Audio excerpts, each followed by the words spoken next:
Buenos días, un gusto estar con todos ustedes, aunque en este momento no estamos en vivo, sino que ustedes están viendo una grabación, así que no sé con quién estoy entrando en contacto en estos momentos, pero mañana ya, cuando sí ustedes estén viendo la conferencia, yo también estaré conectada y podremos dialogar y conocernos. Soy Cecilia Padvalskis, estoy en Córdoba, en la ciudad de en Argentina, y el tema que se me propuso a mí para la conferencia, como dice el título de la conferencia, es el mundo psicológico, muchos mundos en una sola persona. Bueno, bajo este título se encierran fundamentalmente el intento de abordar desde la perspectiva psicológica, o más bien yo diría desde la perspectiva psi, como nos gusta llamar acá muchas veces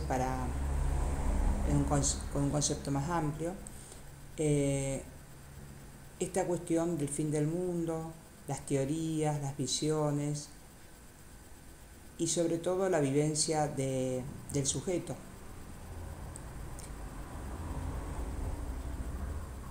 Porque si de algo puede hablar el mundo psi es de la vivencia del sujeto. Cuando a mí me llegó la propuesta de este tema, en julio Álvaro me mandó el tema en concreto, empecé a pensarlo y lo empecé a hablar con algunas personas, fundamentalmente con un grupo de estudio con el que hoy vamos a dar juntos la conferencia, porque más que una conferencia, al final pensamos que sería mejor presentar una charla entre nosotros, una charla entre amigos, tratando de pensar estas cuestiones que se nos proponen. Cuando Álvaro me dijo que quizás técnicamente fuera más oportuno que grabara la conferencia antes y no en vivo, entonces ahí le propuse que yo en realidad la estaba armando, pensándola con otras personas, con un grupo de psicoanalistas que estábamos tratando de pensar cuál podía ser mi aporte en la conferencia, y entonces, ya que se daba la oportunidad de hacer una grabación previa, decidimos hacerlo con esta modalidad.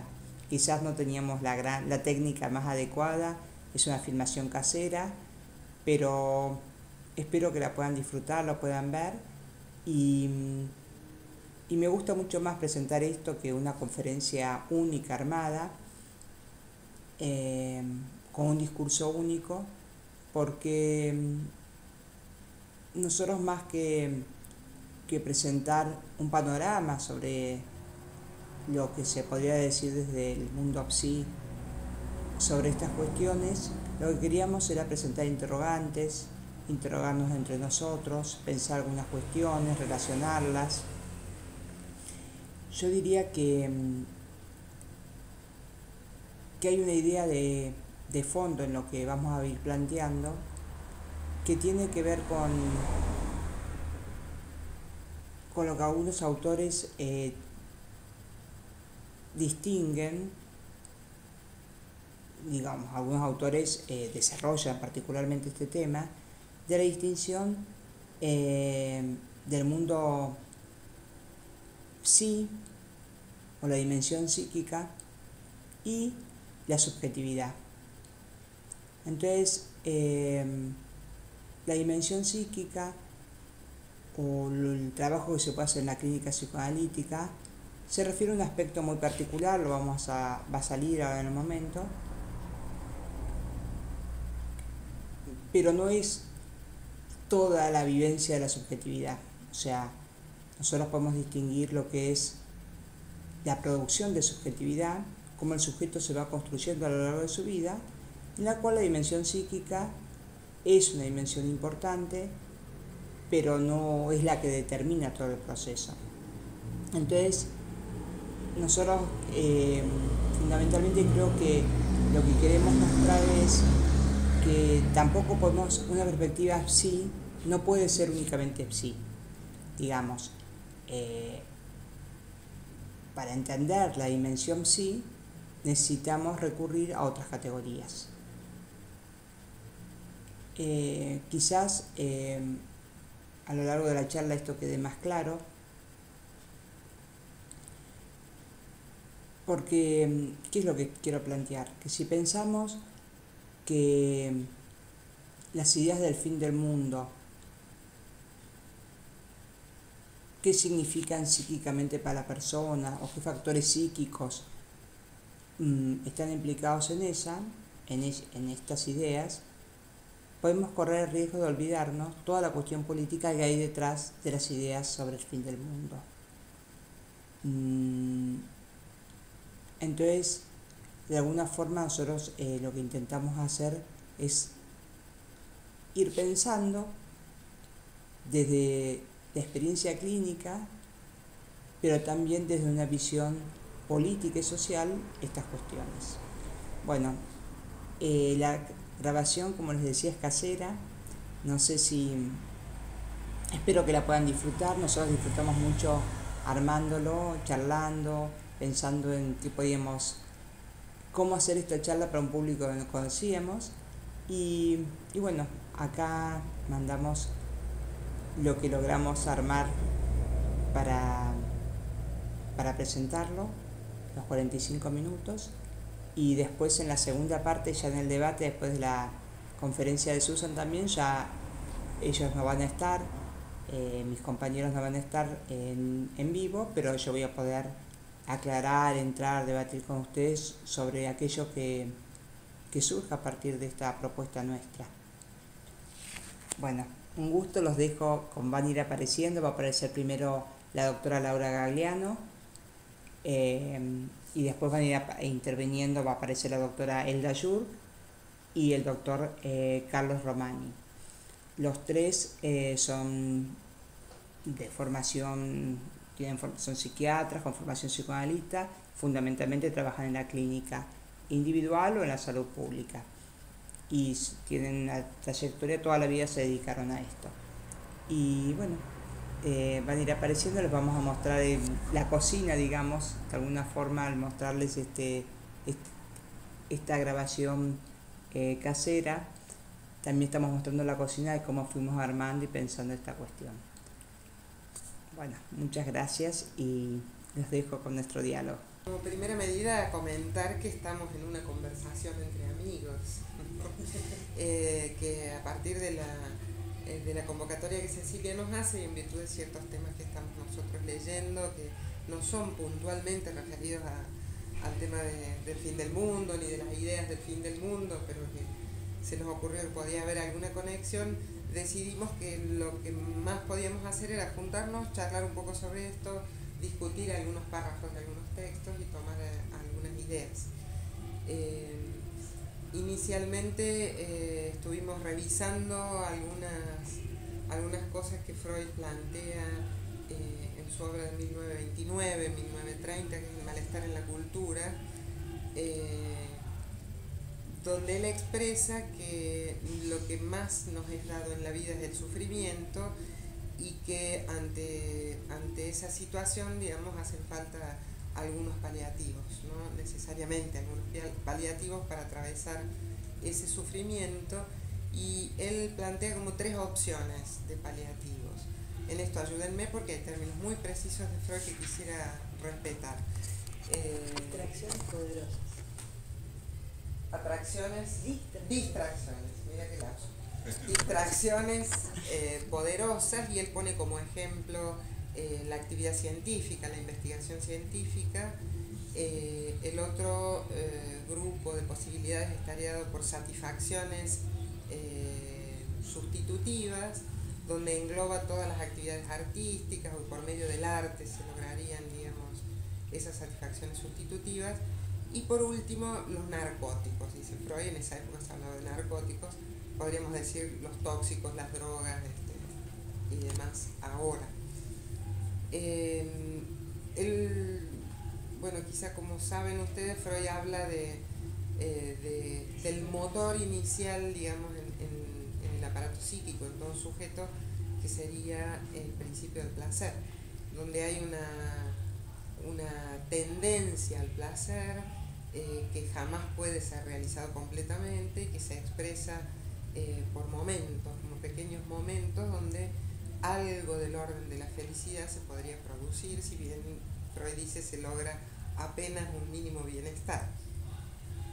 Contra ese principio del placer, al que habría una tendencia,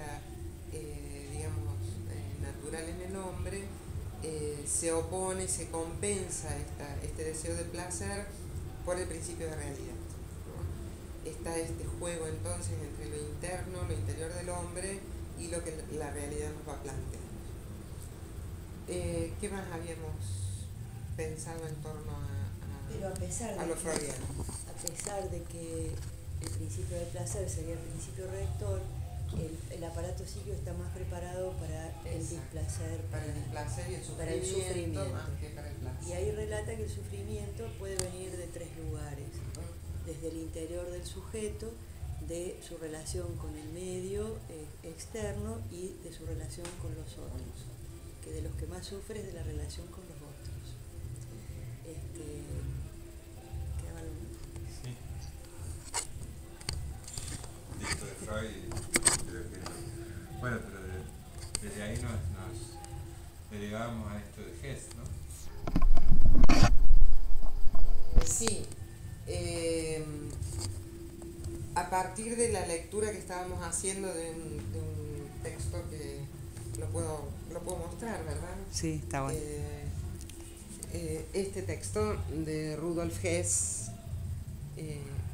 que es un libro de memorias previo a su ejecución después del juicio de Nuremberg, que es un libro bastante terrible, pero bueno, estamos en la investigación de todo el tema de la Shoah y esa cuestión.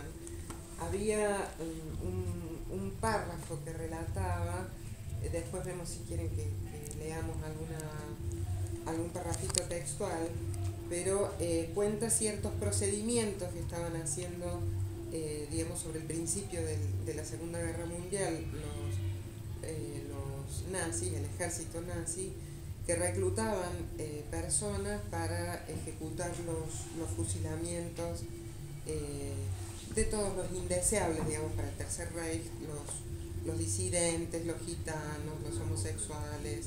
A posteriori vino el tema de la cuestión judía, pero inicialmente empezaron con los opositores al régimen. Entonces reclutaban personas y algunos de ellos tenían que pasar una cierta inspección por parte de la Gestapo y las SS. Algunos eran reclutados para hacer esta tarea y otros quedaban en los campos como recluidos, detenidos, los que no eran considerados aptos para esa actividad. Hess cuenta entonces que se había dado la situación de que había en el campo un grupo de testigos de Jehová que habían sido también reclutados para estos fines y que por supuesto se habían negado a tomar las armas y a participar en esta... Habían sido reclutados para luchar a favor de los nazis, Exacto, y como se niegan, los condenan. Pasan a ser reclusos, y son condenados. Bueno, Hess habla directamente de ellos y se refiere a ellos como fanáticos religiosos. Él dice: yo había tenido ocasión de conocer varias clases de fanáticos religiosos, en peregrinaciones y conventos, en Palestina, en Irak, en Armenia. Eran católicos, ortodoxos, musulmanes, chiitas, semitas, pero los testigos de Jehová del campo de Sachsenhausen, en particular 2 de ellos, superaban de lejos todos estos, entre comillas, estereotipos. Ambos se negaban a tener la menor relación con la vida militar, decían que no recibían órdenes de los hombres, sino de Jehová, a quien reconocían como su único jefe. Nos vimos obligados a apartarlos de los de su secta y encerrarlos en una celda, pues no paraban de incitarlos a seguir su ejemplo. Refiere después que aceptaban los castigos hasta con una suerte de fervor y de dicha, que según términos de él decía parecía perverso, ¿no? Y que se lanzaron a la muerte por fusilamiento sin ningún tipo de dificultad y de problema. Incluso no querían ser esposados porque querían elevar sus manos hacia el cielo como agradeciendo la posibilidad de acercarse a Jehová. Y él se sorprende por esto. Él se sorprende por esto e inclusive refiere que en varias conversaciones a raíz de esto, uno de los jefes nazis, digamos, que estaban vinculados con esta tarea de reclutar gente para los fusilamientos, que era Eike, y el mismo Himmler, dijeron en varias ocasiones que la fe ciega de los testigos de Jehová podía servir de modelo a las SS, cuyos miembros deberían dar muestras de un fanatismo acérrimo en su adhesión a Hitler y al nacionalsocialismo. Solo así se aseguraría el porvenir del Reich hitleriano cuando todos los SS estuvieran imbuidos de la nueva concepción del mundo, sacrificando por completo su yo a la gran causa.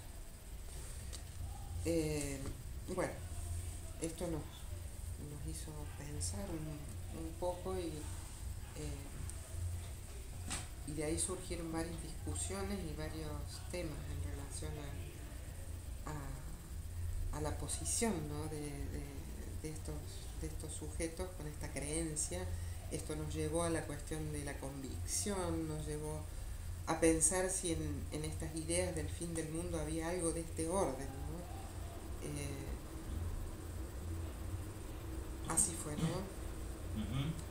Sí, pensamos entre convicción y certeza. Convicción y certeza. Esa analogía de algún modo, no sé si... místico, ¿qué pasa con los regímenes totalitarios? ¿No? Esta gente, no los que están armando, en este caso decir Hitler y su arquitecto, que están armando una utopía, sino esa gente que está haciendo la mano de obra, los que mataron hasta cansarse, los que llevaban en los trenes. Está bien, pero era el fin de los judíos, no era el fin del mundo. Claro. O sea, era el fin de una raza. Era el fin. Podemos digamos, asociar el holocausto al fin del mundo. No, yo pensé que en el sentido que ella me lo planteó, cuando leí lo de Agamben, pensaba que era en el sentido que él dice lo del musulmán y eso, en qué sentido habla del hombre en la situación extrema y lo compara con los auténticos autistas. Yo pensé que íbamos a hacer ese juego.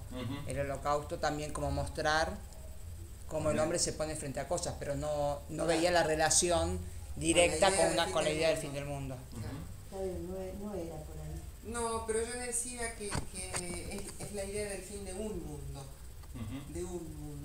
no de la humanidad ni del mundo, ¿no? Sí, y la posibilidad de una perspectiva de un mundo ideal de acuerdo a justamente a la ideología de quien podemos se pone en ese retomar lugar. lo que decíamos recién respecto al aniquilamiento. Exactamente. O sea, tal vez de ese aniquilamiento estamos hablando y no necesariamente de un mundo que estalla. De una hecatombe. De una hecatombe, claro. ¿no? Claro. Y justamente desde ese lugar pensar que hay, no sé, un montón de aniquilamientos posibles. Como si hubiera pequeños fines del mundo, claro, a lo largo de la historia, ¿no? Yo pensaba, no sé por qué se me ocurrió. Esa es la idea. No, porque a mí me parece que uno queda entrampado desde la posición de uno en quedarse en los grandes eventos. Claro. Nosotros de los grandes eventos no tenemos nada que decir, pero esos grandes eventos también generan pequeños eventos. O sea, hay, como vos decías, hay pequeños fines de mundo, que me parece que tienen por ahí una matriz parecida o algo, no sé si la tienen, pregunto. Sí, habría que, por eso, retomar el tema del tema del yo como que su fin es un fin de aniquilamiento, sus fines de aniquilamiento, entonces, qué sé yo, es caprichoso querer generalizar eso, no me parece que está de más hacer ese tipo de generalización, pero pensar en que esto que decía Freud respecto a que el sujeto, la persona, lo que sea, su finalidad es ir en pugna de del placer, de la felicidad, y que para eso tenga que estar constantemente oponiéndose al aniquilamiento, decir, bueno, ¿en qué momento triunfa el aniquilamiento? ¿No? ¿En qué momento eso termina siendo un modo de final, de finitud de los tiempos? ¿No? Que es una de las cosas que... Está bueno eso, me parece que está interesante comparar así entre la infinitud, si vale la palabra, exacto, que sería este episodio de los testigos de Jehová, sí, que se ofrendan su vida para estar cerca de Dios, y este trabajo de este aniquilamiento del yo que habla de la finitud, que parece que es insoportable, ¿no? Y que de alguna manera estos, ¿qué serían? Fenómenos religiosos, calmarían, ¿no? Calmarían a los claro, testigos de Jehová, se calman con esa idea. Digo, podríamos pensar que estos eventos de este fin... Sería como el narcótico, digamos, de Freud. Claro, ¿no? Pregunto eso, ¿lo insoportable sería ser finito?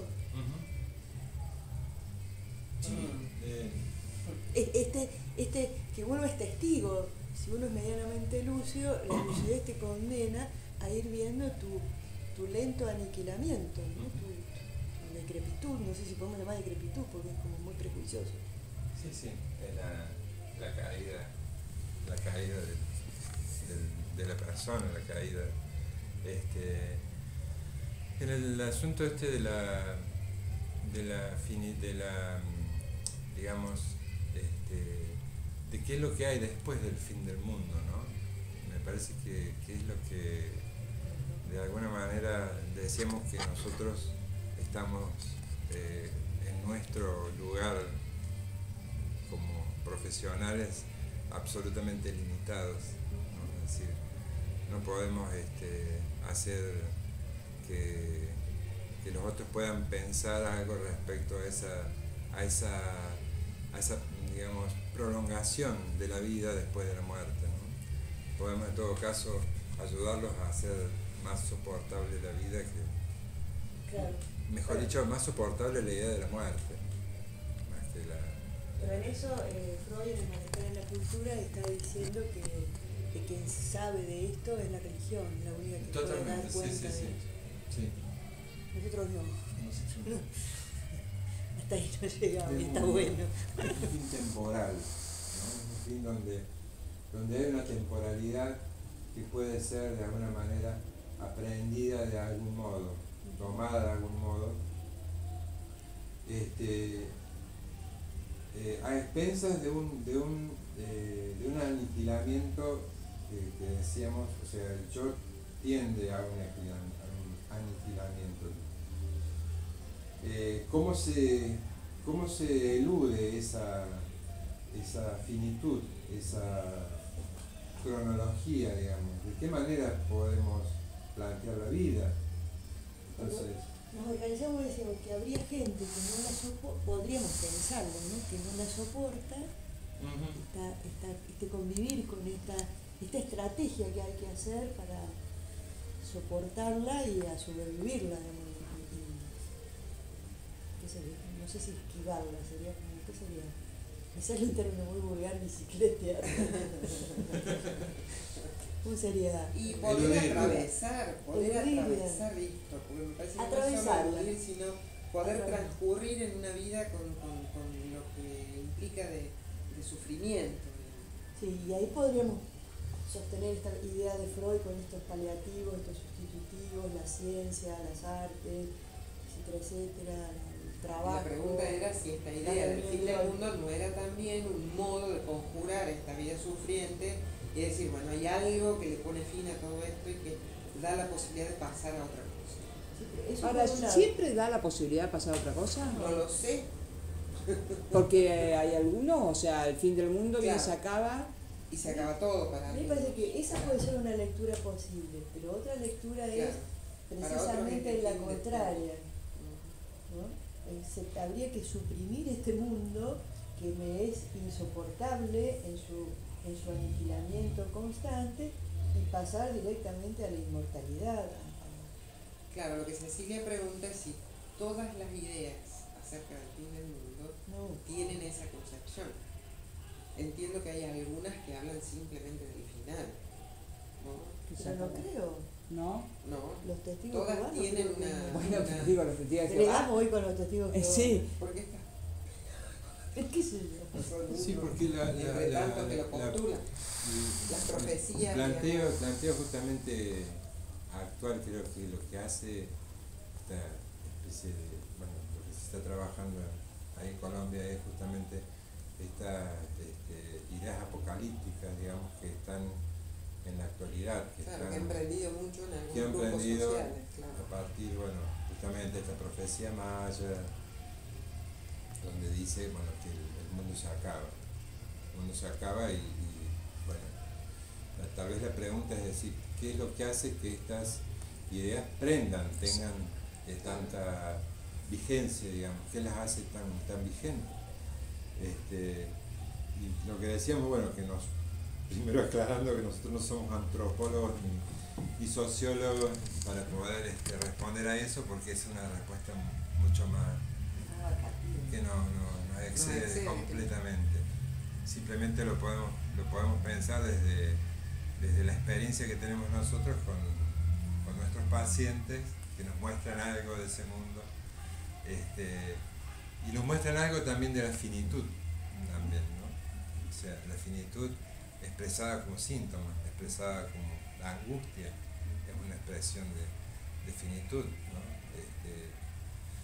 Que en algún momento decíamos que, bueno, la angustia en un duelo es una angustia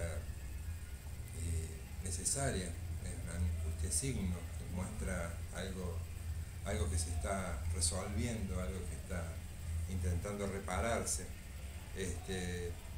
Y no sé, me estoy yendo a cualquier lado. no, bueno, pero hablar de la clínica, ¿qué pasa? ¿Qué Sí, ves? claro. O sea, justamente eso, ¿qué ven en los pacientes sobre esto? Claro, sobre el fin del mundo, no sé. No, ¿cómo tramitan eso? Claro. Porque decíamos, en algún momento, ¿te acuerdas?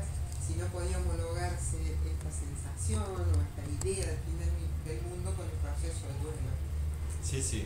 ¿no? Sí. Como tratar de conceptualizarlos del mismo modo, como si tuviera que ver con una angustia tan intensa y tan fuerte como la que atraviesa una persona en un duelo. Sí, que es el fin del otro a través de uno, Ajá. en realidad.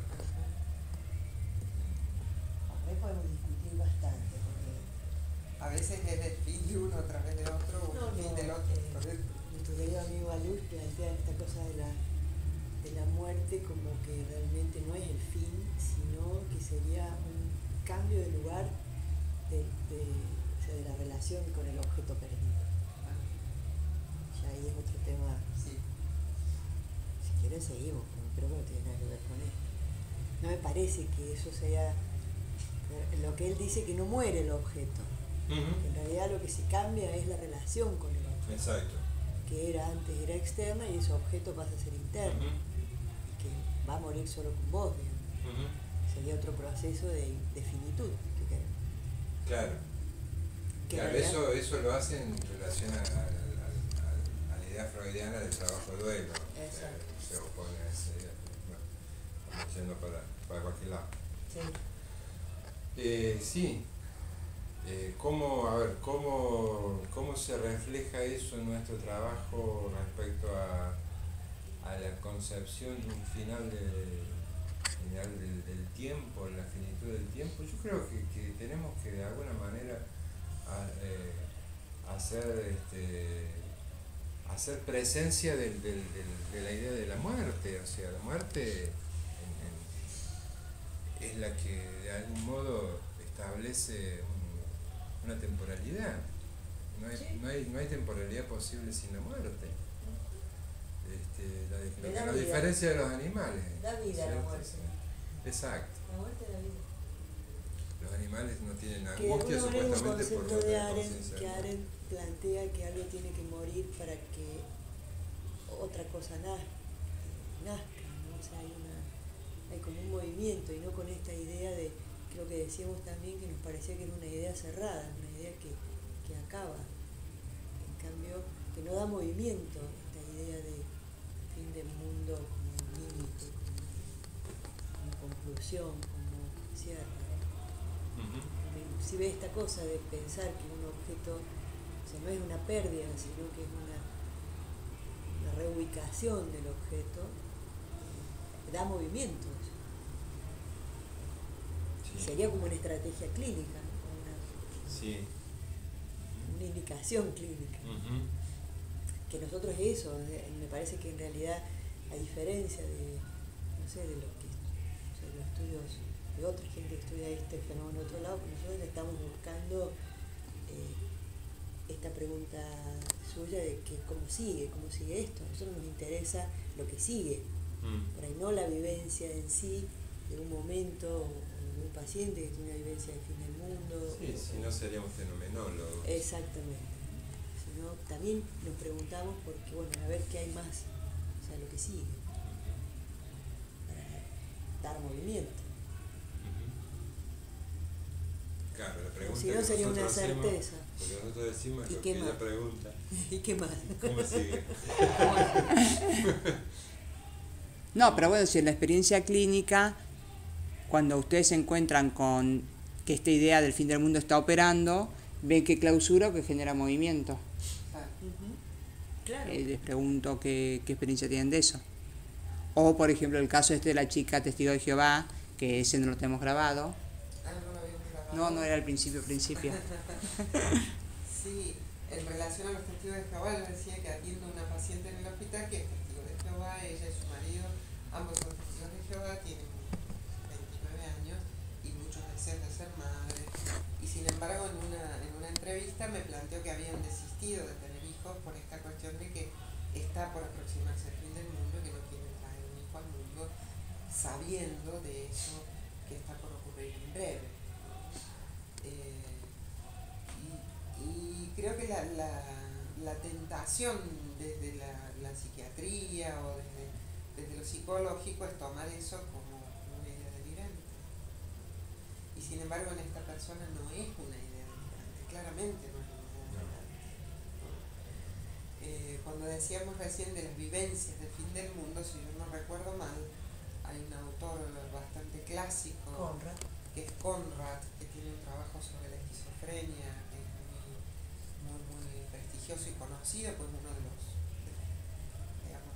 escritores junto con Bloiler y con Kraepelin, claro, clásicos que introdujeron el concepto de demencia precoz o esquizofrenia, que habla de esa vivencia del fin del mundo como el ingreso al estallido, como previo al estallido, digamos, de un proceso esquizofrénico, donde esa vivencia es como premonitoria, digamos, de la explosión que después se produciría en el psiquismo, ¿no? Pero me parece que es una tentación muy fuerte trasladar esto, que es del orden del psiquismo individual, trasladarlo a una cuestión de masas o a una cuestión de grupos de personas.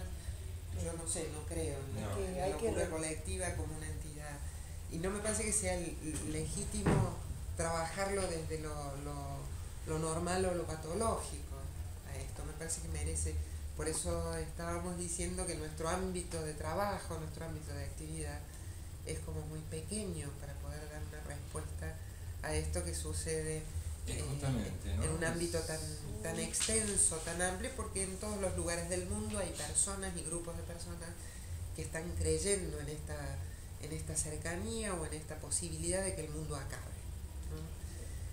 La clínica por ahí puede dar cuenta de procesos absolutamente individuales, es más, nos jactamos de trabajar con cada persona como única en esto, ¿no? Como que la vivencia de una persona en el consultorio que está contando esta cuestión difícilmente puede ser traspolada o extrapolada a cuestiones más colectivas, ¿no?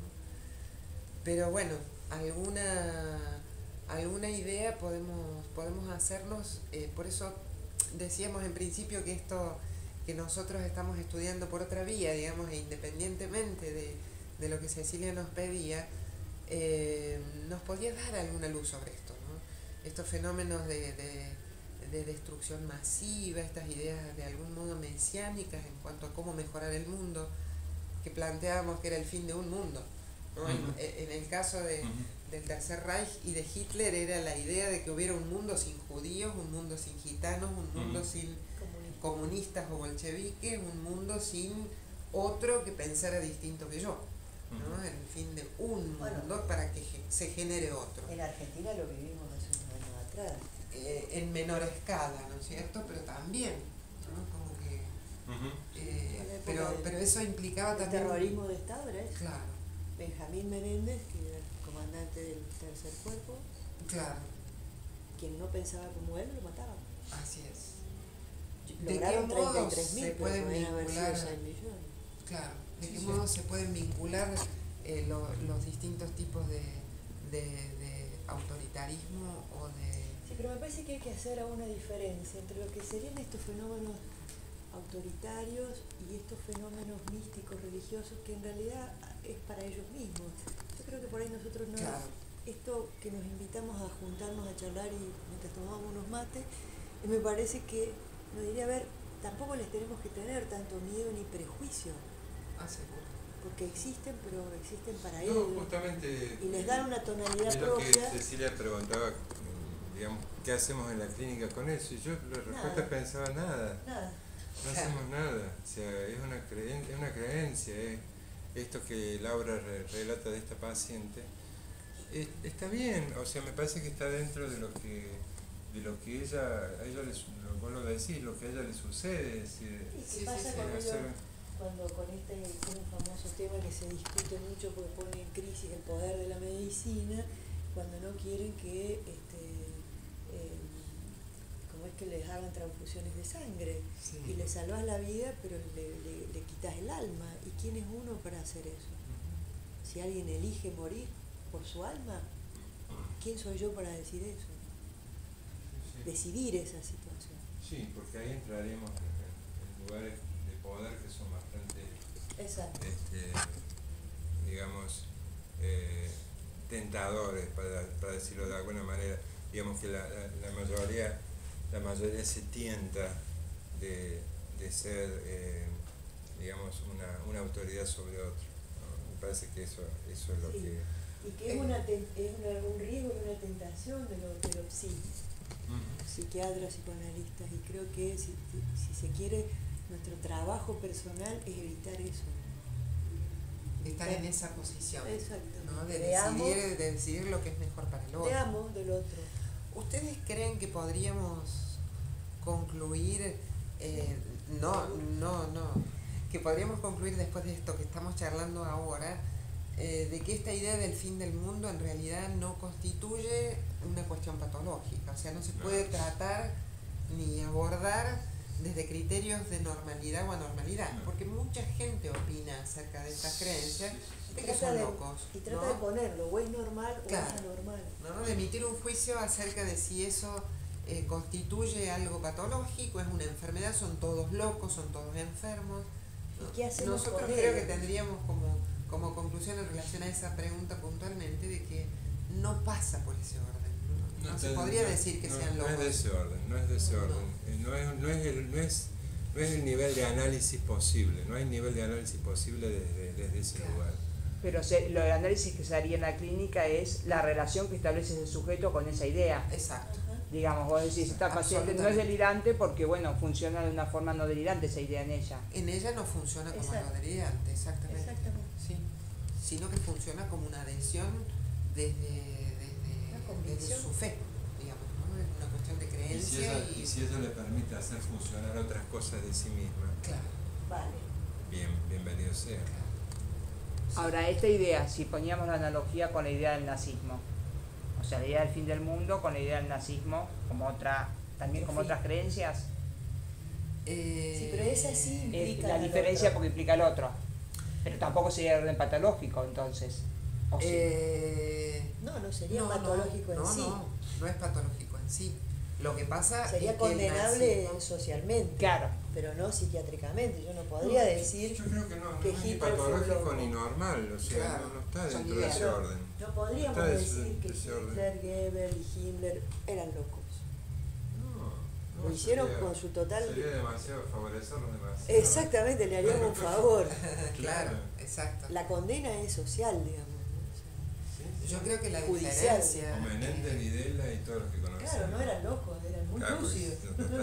no tendrían un juicio, Exacto. no merecerían digamos, tendrían un juicio por insanos nada más, pero A mí me parece Pero que no en eso juicio. que leímos, el que tiene el prejuicio acerca de los fanáticos de los testigos de Jehová es el mismo Rudolf Hess, ¿no? Se apagó. No, pues está grabando.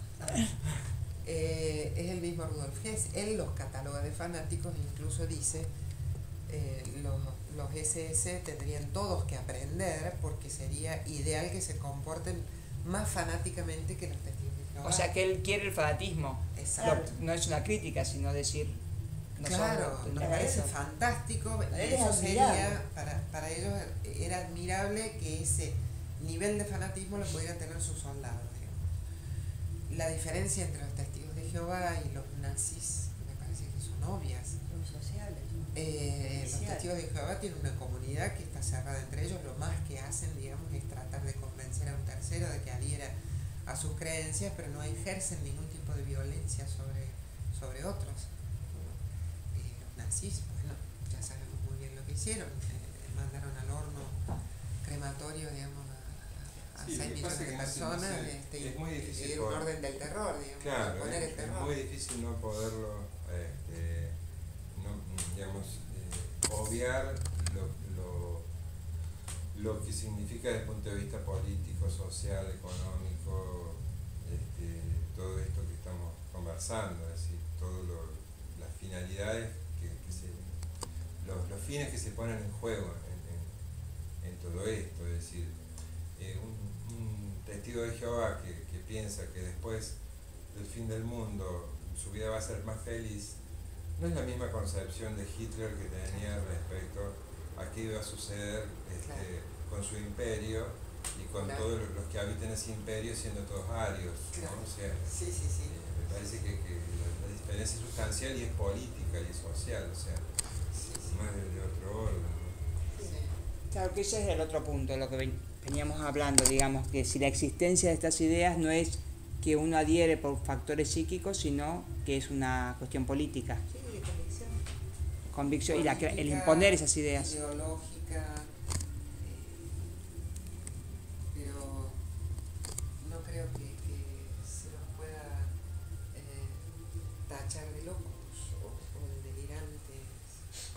Habrá dentro de ellos Habrá, por algún supuesto. loco, digamos, pero la Como idea, había un nazi loco también, pero Claro. no. el movimiento Claro, en sí, el claro. grupo, la secta, no sé qué son, no sé a quiénes se estaban refiriendo, no nos parece que la psiquiatría tenga que dar cuenta de ese Y- fenómeno, ¿no? De ese hecho. ¿Y los casos de los suicidios colectivos por una idea del fin del mundo? Si eso es enfermo, Sí, este análisis aplicado ahí. Ah, y yo creo que está dentro del mismo rango que podemos pensar Hay un a suicidio los... lúcido. Sí, está bien, pero digamos... Pero ¿son lúcidos estos Hay que un van atrás de un suicidio, tipo no todos? referido a ese suicidio, sino que existe el suicidio Existe el lúcido, no en suicidio relación a esto lúcido. que planteas. O sea, hay un prejuicio que hay sobre todo suicidio, tiene algo de locura porque alguien renuncia a lo que consideramos nuestro bien principal y último, que es la vida. Pero yo recuerdo un caso en el Berman, un señor que llevaba, me tocó a mí hacerle la admisión. Bueno, el Berman es una clínica psiquiátrica en el que todos fuimos, los que nos formamos ahí, todos trabajamos de médicos psiquiatras allí. El señor llevaba como su quinto, sexto intento de suicidio y y dice, bueno, ya he decidido Todos fallidos. todos fallidos, sí, por supuesto eran intentos. Entonces dice, bueno, ya he decidido no intentarlo más porque me da vergüenza. Pero yo le aclaro que yo no deseo vivir. No lo voy a intentar más, porque es un fracaso, ya mi orgullo, pero yo no quiero vivir. Me hago la vergüenza de qué manera funciona. Exactamente, ¿no? Pero había un retiro digamos, de toda su energía, al decir de Freud, de todos los objetos Aldes y de Lacan, del mundo. Y eso existe, y es lúcido. Un musulmán, de alguna manera. Exacto. ¿No? A otra cosa es, hay momentos, sí, de que puede ser un acting, que puede ser un pasaje al acto que lleve a un suicidio que después uno rastreándolo podría pensarse que no era lúcido. Y esta gente, bueno, no estuvimos ahí, no sé, que existe un efecto de masa también, ¿no? Claro, es como difícil pensar la lucidez en unos que van Sí. todos atrás, se meten Sí. en una... Sí, ahí es una cosa... La alienación con respecto a un líder. Sí. Sí, hay una condena social, evidentemente, si nadie puede avalar eso, pero yo creo que cabe la misma concepción de un testigo de Jehová que, y si cree en eso, y si cree, y si eso lo lleva a la muerte. Yo no podría decirlo tan tajantemente si estaban todos alienados y por eso se mataron. No por eso. Habrá algunos que sí y otros que fue por convicción. No importarle su vida, digamos. Bueno, Algunos se matan por amor. Sí, pocos, pero se matan. Sí. Y Bueno, matarse por una idea política. sí. Si no pensaríamos que están locos. Claro. No, Sí, y las guerras que hubo toda la vida, digamos. Exacto. Sí. ¿No? Pensemos en todos estos atentados terroristas últimamente, donde se inmolan verdaderamente las personas rodeadas de explosivos y bueno, es un loco. O sucedieron los kamikaze en la Segunda Guerra Mundial por un lado de los japoneses, ¿no? Ofrendaban la vida del emperador. Ahí tendríamos que analizar. Bueno, a partir de lo que haya suscitado esta charla, continuamos hablando después.